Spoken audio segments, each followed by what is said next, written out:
Hello everyone, welcome back to our BioGreen podcast channel where we discuss important global and environmental issues. I am Olendroy. And I am Kishan Raj.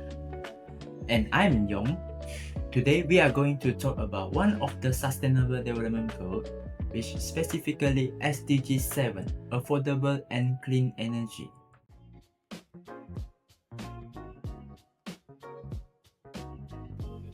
Over the last decade, Malaysia has been shifting its focus onto renewable sources of energy in order to remove its reliance on fossil fuels. As more and more countries are shifting to renewable energy due to several crises around the world, including several wars, Malaysia's plan on integrating renewable technology into its systems need to be looked at with more scrutiny. Exactly, and Malaysia has actually set some pretty ambitious goals.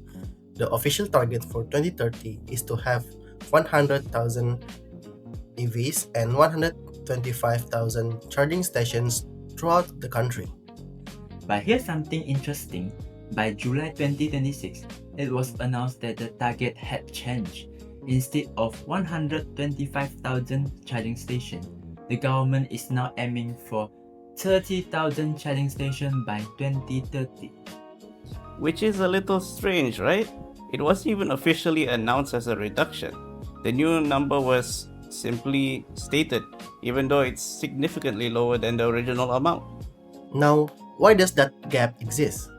Why couldn't the original target be followed through in 2026?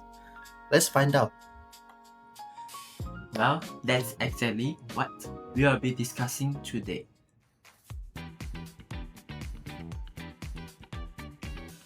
For the target progression, the original plan was for Malaysia to have 100,000 electric vehicles and 125,000 charging stations by 2030 alongside 2,000 electric buses. However, so far, the progression to this goal doesn't support it. In 2021, the interim target was 10,000 chargers by the end of 2025. But only about 5,600 stations were actually built. That's just 56% of the target. So naturally, many people think that the demand just isn't here. Actually, that is not the case. The government explained that Malaysia's power grid is the main challenge. Fast chargers draw so much energy and so much current that new substations have to be built to support them. The ratio of electric cars to chargers were not in balance. And interestingly, demand isn't the problem either. EV registrations more than doubled in the first quarter of 2026, with nearly 59% year-on-year growth in March, showing that there is a market for electric cars in Malaysia and much of the population is ready to switch to electric. So the bigger concern is actually this. If the target has already been reduced, could it be changed in the future again? Exactly. It's starting to feel like the targets were not being treated as a fixed objective. Instead, it's being treated as a moving target, allowing leeway on actually achieving the goal.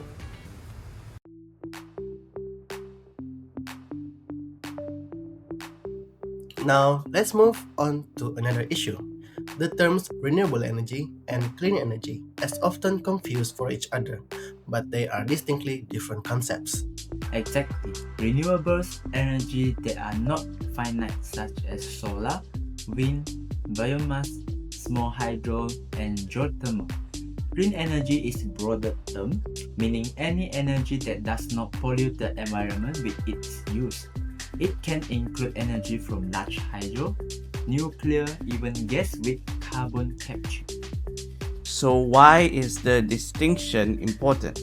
Well, the gap between renewable and clean energy in Malaysia today is largely due to how the country classifies its energy sources.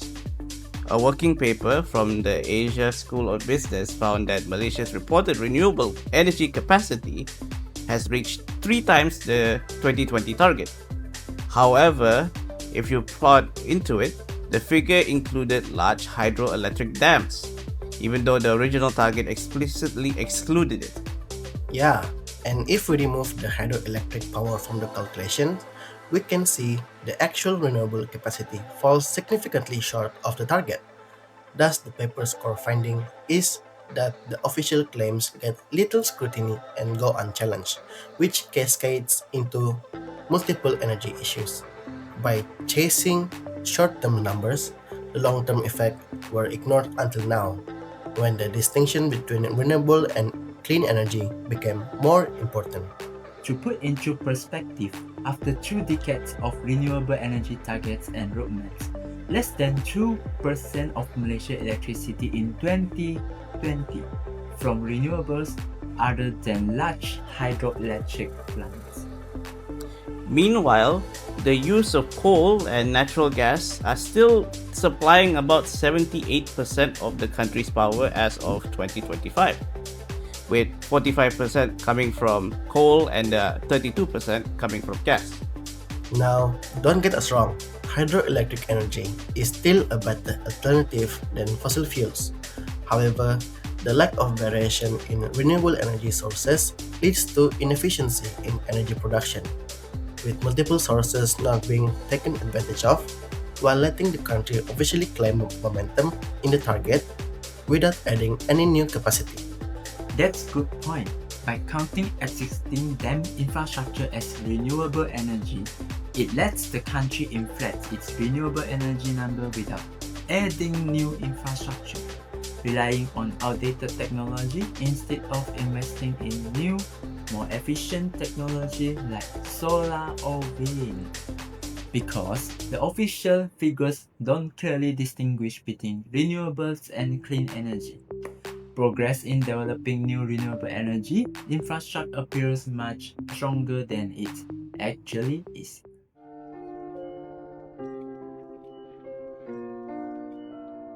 So far, we have talked about Malaysia renewable energy targets and how they are being measured.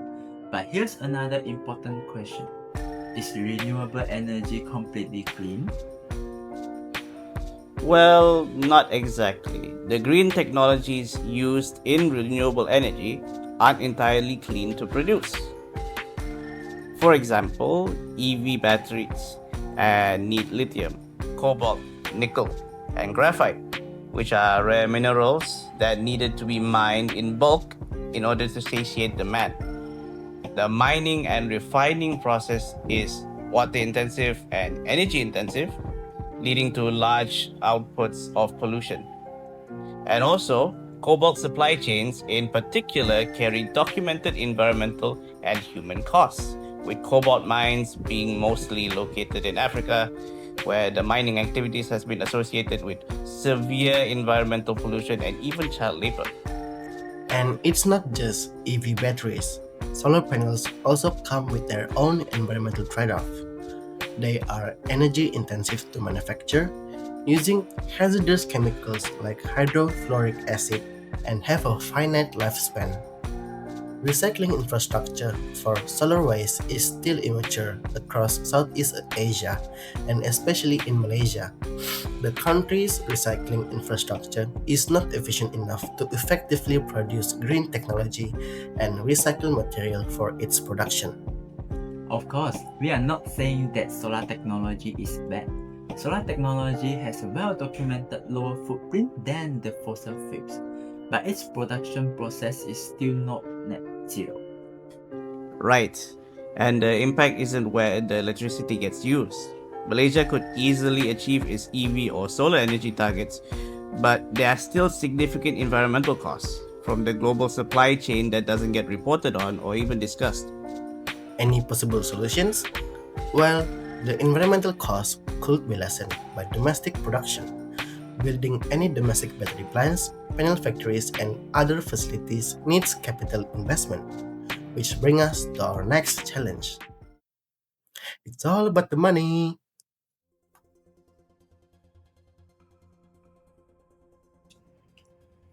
Yeah, it's about money. So beside the environmental trade-off, another hindrance to Malaysia goal is about financing. The international community is major agent for the push to renewable energy. It also contributes significantly in investment to developing nations to assist in achieving the goals. So, does global investment really support Malaysia's transition towards the clean energy? Unfortunately, not as much as we might expect. As of now, Malaysia's green investments have been slowing down.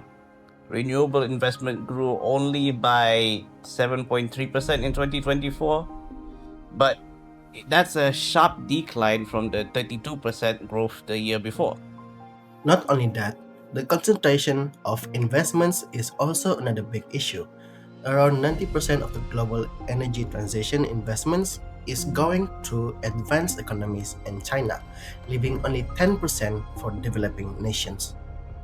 Since Malaysia is classified as a middle income economy, the competition for investment is already quite intense. Therefore, the investments are not as secure compared to other more developed nations. Exactly.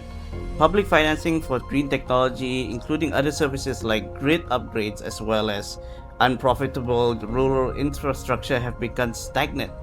International public financing for clean energy in developed countries reached only $24.6 billion in 2024, which is still below the record of $31.4 billion in 2016.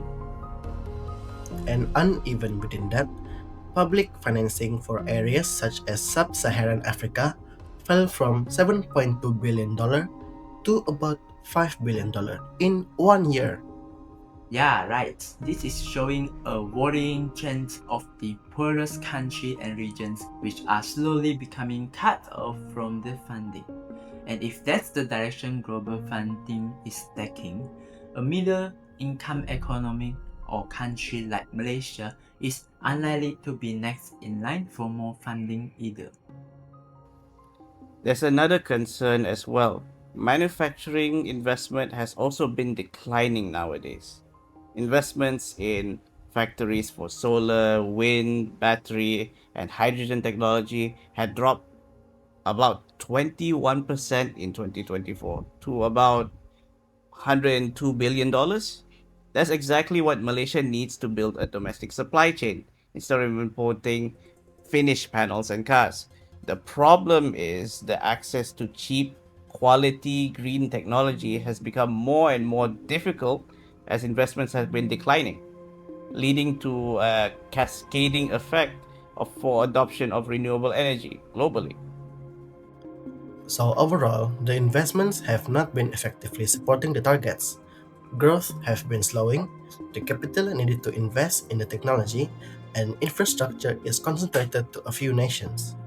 And public financing have been falling behind in the segment Malaysia needs most, which is reliable manufacturing, infrastructure, and access to green technologies.